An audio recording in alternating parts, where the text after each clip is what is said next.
कहानी की शुरुआत आसमान में उड़ रहे एक हॉट एयर बलून से होती है जिसमें दो लड़कियां फंसी हुई नजर आती हैं। इन दोनों लड़कियों के चेहरों पर डर साफ देखा जा सकता है क्योंकि उनका बलून पूरी तरह आउट ऑफ कंट्रोल हो चुका है। नीचे दूर दूर तक सिर्फ गहरा समंदर है जहां न कोई इंसान, न कोई बोट और न कोई शिप मौजूद है। दोनों लड़कियां समझ जाती हैं कि उनकी जिंदगी अब बेहद गंभीर खतरे में पड़ चुकी है और यहां से बचना बेहद मुश्किल है। तभी उनमें से एक लड़की नीचे झुककर बलून की बास्केट पर बंधे एक कपड़े को खींचकर निकालने की कोशिश करती है। वह कपड़ा वहां एक एडवर्टाइजमेंट पोस्टर की तरह चिपका हुआ था जिसे निकालना आसान नहीं था क्योंकि तेज हवा के बीच बैलेंस बिगड़ने पर वह सीधी नीचे गहरे समंदर में गिर सकती थी। मगर अपनी जान की परवाह किए बिना वह पूरी ताकत लगाकर उस कपड़े को उखाड़ने में कामयाब हो जाती है। इसके बाद दोनों लड़कियां अपने हैंडबैग को टटोलती हैं और उसमें से लिपस्टिक निकालती हैं। फिर वे उस कपड़े पर बड़े लेटर्स में SOS लिखना शुरू करती हैं ताकि दूर से गुजरने वाली किसी भी बोट या शिप को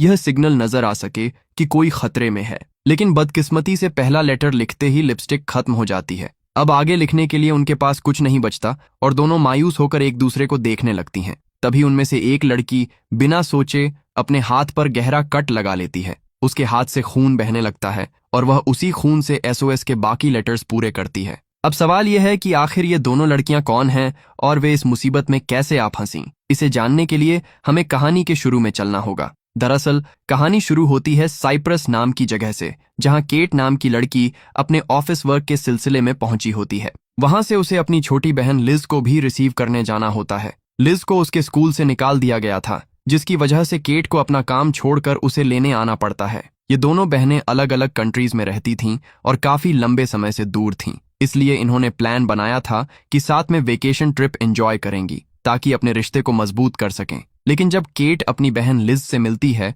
तो उसे महसूस होता है कि लिज खुश नहीं है। लिज ज्यादातर समय मोबाइल फोन में ही बिजी रहती है और फोन दूर करने पर चिड़चिड़ी हो जाती है। इसके उलट केट एक केयरिंग लड़की है जो अपनी छोटी बहन का पूरा ख्याल रखती है। हालांकि उसकी यही ओवर प्रोटेक्टिव हैबिट अक्सर लिज को पसंद नहीं आती और दोनों के बीच टेंशन बनी रहती है। दोनों बहनें होटल के लिए कैब में निकल पड़ती हैं, लेकिन रास्ते में लिज फोन में इतनी बिजी थी कि वह एयरपोर्ट काउंटर पर ही अपना और केट दोनों का पासपोर्ट भूल आती है और सीधे कार में बैठ जाती है। इसी दौरान हमें एक कपल दिखाया जाता है जो उसी होटल में पहले से रुका हुआ है जहां केट और लिज ठहरने वाली हैं। ये कपल काफी फ्रेंडली नजर आता है, लेकिन पर्दे के पीछे इनका असली बिजनेस क्या है ये आगे चलकर पता चलता है। जब केट और लिज होटल रिसेप्शन पर पहुंचती हैं तो स्टाफ उनसे चेक इन के लिए पासपोर्ट मांगता है। तब पता चलता है कि लिज पासपोर्ट एयरपोर्ट पर ही छोड़ आई है। इस बात पर केट अपनी बहन पर बहुत गुस्सा होती है और कहती है कि उसकी फोन एडिक्शन की वजह से यह सब हुआ है। होटल स्टाफ समझाता है कि परेशान होने की जरूरत नहीं है, कल मॉर्निंग में एम्बेसी जाकर डुप्लीकेट पासपोर्ट बनवा लिया जाएगा और तब तक वे होटल रूम में आराम से स्टे कर सकती हैं। केट जब डिनर के बारे में पूछती है तो पता चलता है कि मेन किचन क्लोज हो चुका है, लेकिन ग्राउंड फ्लोर के क्लब में कुछ खाया पिया जा सकता है। इसके बाद दोनों बहनें रूम में चली जाती हैं। केट जब फ्रेश होकर आती है तो देखती है कि लिज फोन चलाते हुए सो चुकी है। केट प्यार से फोन हटाकर रखती है और उसे ब्लैंकेट ओढ़ा देती है। इससे साफ झलकता है कि चाहे दोनों में झगड़े हों मगर एक दूसरे की केयर दोनों को बराबर है। केट को भूख लग रही थी इसलिए वह रेडी होकर होटल के क्लब में चली जाती है। क्लब में काफी क्राउड होता है। वहां बार काउंटर पर केट के पास एक लड़की आती है जिसका नाम लीना है, वही लीना जिसे हमने बलून में देखा था। लीना का बॉयफ्रेंड जैक कुछ दूरी पर खड़ा होकर केट को देख रहा था। दरअसल लीना और जैक का धंधा यही था कि वे सोलो गर्ल्स से दोस्ती करते, उनका ट्रस्ट जीतते और फिर उनके रूम की की चुराकर सारा कैश और वैल्यूएबल्स उड़ा ले जाते। लीना बातों बातों में केट की डिटेल्स निकालती है। जब लीना को पता चलता है कि केट यहाँ अकेली आई है तो वह खुश हो जाती है क्योंकि उसे लगता है कि केट एक आसान शिकार है। काफी देर ड्रिंक्स करने के बाद लीना उसे डांस फ्लोर पर ले जाती है। डांस के बहाने लीना सफाई से केट की जैकेट से उसके रूम की की निकाल लेती है। वह तुरंत जैक को मैसेज ड्रॉप करती है कि की मिल गई है और वह ऑपरेशन शुरू कर सकता है। कुछ ही देर में जैक शैंपेन बॉटल लेकर वेटर के स्टाइल में आता है और बिना शक हुए लेना से रूम की ले लेता है। केट को बिल्कुल अंदाजा नहीं होता कि उसकी पीठ पीछे क्या खेल हो चुका है। डांस के बाद जब केट रूम में जाने की बात कहती है तो लीना उसे बातों में उलझाकर कुछ और ड्रिंक्स पीने के लिए मना लेती है। इसी दौरान बार काउंटर पर दो हैंडसम बॉयज आते हैं। वे केट और लीना से बातचीत शुरू करते हैं और उन्हें लेट नाइट एक एडवेंचर पर चलने का ऑफर देते हैं। शुरुआत में केट मना करती है क्योंकि रात के वक्त अनजान लड़कों के साथ जाना उसे सेफ नहीं लगता, लेकिन फिर वह सोचती है कि वह वेकेशन एंजॉय करने आई है, इसलिए ये अपॉर्चुनिटी मिस नहीं करनी चाहिए। लीना भी तैयार हो जाती है ताकि जैक को रूम में चोरी करने के लिए ज्यादा टाइम मिल सके। जाने से पहले केट अपनी सेफ्टी के लिए उन लड़कों को साफ कह देती है कि उसने अपनी बहन को इस जगह की लाइव लोकेशन सेंड कर दी है, इसलिए कोई गलत हरकत न करे। इस पर दोनों लड़के हंसते हुए कहते हैं कि डरने की बात नहीं है, ये सिर्फ एक फन राइड होगी। इनमें से एक लड़के का नाम निक होता है, जो बताता है कि वे अकेले बलून फ्लाई नहीं करना चाहते थे, इसलिए कंपनी के लिए किसी को साथ लेना चाहा। उधर होटल में जैक वेटर की ड्रेस पहनकर हाथ में शैंपेन की ट्रे लिए चुपचाप केट के रूम में एंटर करता है। वह ड्रॉर्स में कैश और ब्रांडेड आइटम्स ढूंढना शुरू करता है, लेकिन तभी लिज की नींद खुल जाती है। अनजान शख्स को देखकर लिज डर जाती है और बिना आवाज किए वार्डरोब के अंदर छुप जाती है। घबराहट में लिज बार बार केट को कॉल और मैसेज करती है, लेकिन केट का फोन रिंग होता रहता है और कोई आंसर नहीं मिलता। जब जैक वार्डरोब खोलता है तो अंदर लिज को देखकर वह सन्न रह जाता है। जैक बुरी तरह पैनिक कर जाता है क्योंकि लीना ने कहा था कि रूम खाली है। पकड़े जाने के डर से जैक बिना कुछ चुराए वहां से भाग निकलता है। दूसरी तरफ वे चारों एक सुनसान ग्राउंड में पहुंच चुके थे, जहां एक मैसिव हॉट एयर बलून खड़ा था। बलून को उड़ाने से पहले लड़कों ने एक मोटी रोप की मदद से उसे जीप से बांध रखा था ताकि बलून ज्यादा ऊंचाई पर न जा सके, लेकिन चारों इतने नशे में थे कि रोप में प्रॉपर नॉट लगाना भूल जाते हैं। उनकी यही लापरवाही आगे चलकर सबसे बड़ी डिजास्टर साबित होती है। जैसे ही बलून आसमान में उठता है, हवा के झोंके से जीप से बंधी रोप अचानक स्लिप होकर खुल जाती है। बलून अब बिना किसी एंकर के तेजी से बादलों की तरफ बढ़ने लगता है। ये देखकर एक पल के लिए सभी के होश उड़ जाते हैं, लेकिन नशे में होने की वजह से वे इसे इग्नोर कर देते हैं। कुछ ही देर में जब बलून बेकाबू होने लगता है तो दोनों लड़कों के बीच आर्ग्यूमेंट शुरू हो जाता है। बात इतनी बढ़ जाती है कि हवा में झूलती बास्केट के अंदर ही दोनों में फाइट शुरू हो जाती है। केट मन ही मन सोचती है कि वह अपनी बहन को होटल में छोड़कर इन अजनबियों के चक्कर में क्यों आ फंसी। बलून अब बहुत तेज स्पीड से आगे निकल चुका होता है। तभी अंधेरे में उन्हें सामने कुछ ही दूरी पर एक जायंट विंडमिल यानी विशाल पवन चक्की घूमती हुई नजर आती है। और सबसे भयानक बात यह थी कि उनका बलून सीधा उसी विंडमिल के ब्लेड्स की तरफ बढ़ रहा था। मौत को सामने देखकर केट चिल्लाती है और लड़कों से बलून को टर्न करने के लिए कहती है, लेकिन निक रोते हुए सच बताता है कि उसे बलून फ्लाई करना नहीं आता। वह तो सिर्फ बलून के ओनर के साथ हेल्पर का काम करता था और थोड़ी बहुत ट्रिक्स देखकर खुद को पायलट समझ बैठा था। यह सुनकर केट के होश उड़ जाते हैं। घबराहट में दूसरा लड़का बलून के बर्नर का गैस सिलेंडर बदलने की कोशिश करता है, जिससे बलून की डिसेंट स्पीड थोड़ी धीमी होती है। नीचे हाईवे पर खड़ा एक लोकल लड़का आसमान में विंडमिल की तरफ बढ़ते बलून को देखकर अपने मोबाइल फोन से वीडियो रिकॉर्ड करने लगता है। उसे अंदाजा नहीं था कि वह एक भयानक एक्सीडेंट का लाइव फुटेज रिकॉर्ड कर रहा है। बास्केट में मौजूद चारों को लगता है कि वे विंडमिल के ऊपर से बचकर निकल जाएंगे, लेकिन तभी एक तेज घूमता ब्लेड सीधे बलून की बास्केट से टकरा जाता है। टक्कर इतनी जोरदार होती है कि एक लड़का झटके से बास्केट से बाहर हवा में उछल जाता है और बास्केट का आधा हिस्सा टूटकर बिखर जाता है। उसी कलीजन के दौरान एक नुकीला वुडन पीस निक के पैर में बुरी तरह घुस जाता है। निक दर्द से चीखने लगता है और लड़कियों से कहता है कि बर्नर का वाल्व तुरंत बंद कर दें, वरना सारी गैस लीक होकर ब्लास्ट हो जाएगा। इधर बास्केट के किनारे लटकती एक रोप पर वह दूसरा लड़का जान बचाने के लिए लटका हुआ दिखता है। केट और लेना पूरी ताकत लगाकर उसे ऊपर खींचने की कोशिश करती हैं, लेकिन तेज हवा और ऊंचाई की वजह से लड़के के हाथ रोप से छूट जाते हैं और वह हजारों फीट नीचे गिरकर दम तोड़ देता है। अब बलून में सिर्फ 3 लोग बचे थे, बुरी तरह ब्लीडिंग से तड़पता निक और 2 खौफजदा लड़कियां।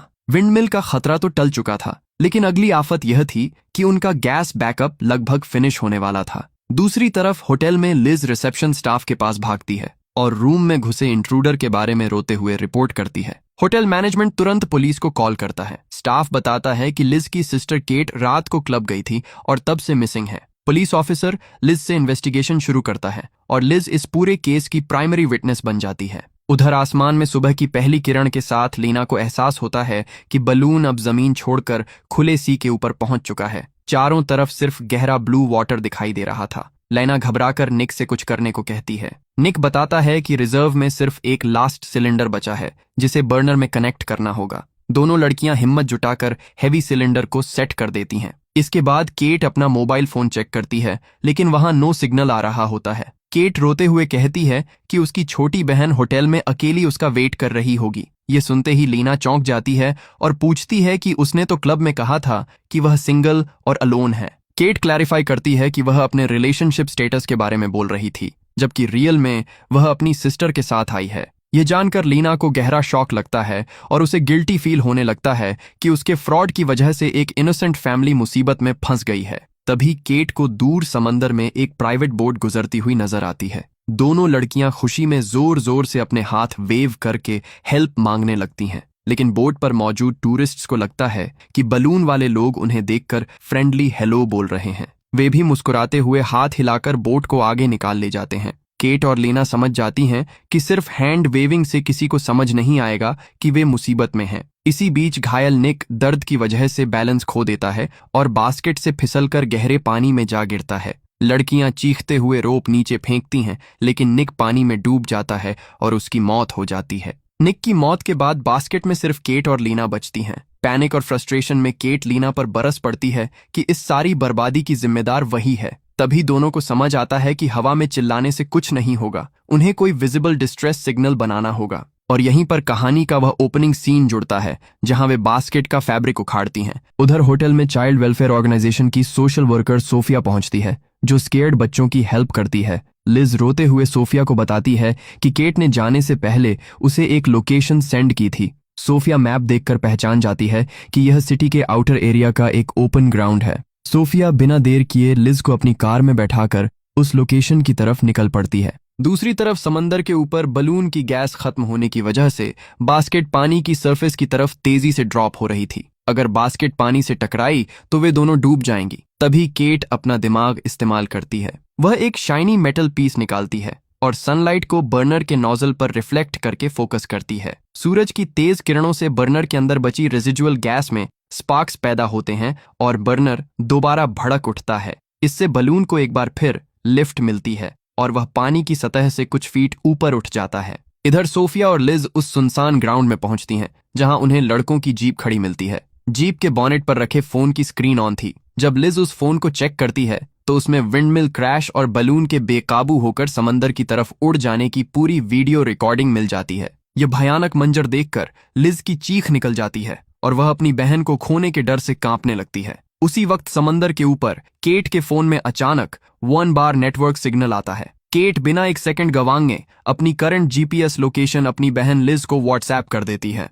और लोकेशन सेंड होते ही उसका फोन बैटरी ड्रेन होने से स्विच ऑफ हो जाता है। जैसे ही लिज को लाइव लोकेशन का नोटिफिकेशन मिलता है, वह और सोफिया तुरंत पोर्ट की तरफ भागती हैं और रेस्क्यू के लिए एक मोटर बोट रेंट करके समंदर में उतर जाती हैं। उधर बलून की आखिरी गैस भी पूरी तरह एग्जॉस्ट हो चुकी थी और बास्केट समंदर के खारे पानी को छूने लगती है। मौत को बिल्कुल सिर पर देखकर लीना इमोशनल ब्रेकडाउन का शिकार हो जाती है और केट के सामने हाथ जोड़कर अपना पूरा सच कबूल कर लेती है। वह रोते हुए बताती है कि उसने ही केट को ड्रिंक्स में उलझाया था ताकि उसका बॉयफ्रेंड जैक रूम में जाकर रॉबरी कर सके। यह सुनकर केट अंदर से पूरी तरह बिखर जाती है कि जिसे वह फ्रेंडली समझ रही थी, उसी ने उसे मौत के मुंह में धकेल दिया। इधर समंदर में बलून पूरी तरह कोलैप्स होकर पानी में क्रैश हो जाता है। दोनों लड़कियां तैरकर जान बचाने की कोशिश करती हैं। किस्मत से बलून का एक एम्प्टी सिलेंडर पानी में फ्लोट कर रहा था, जिसे पकड़कर वे दोनों खुद को डूबने से बचाती हैं। उधर सोफिया और लिज की स्पीड बोट का इंजन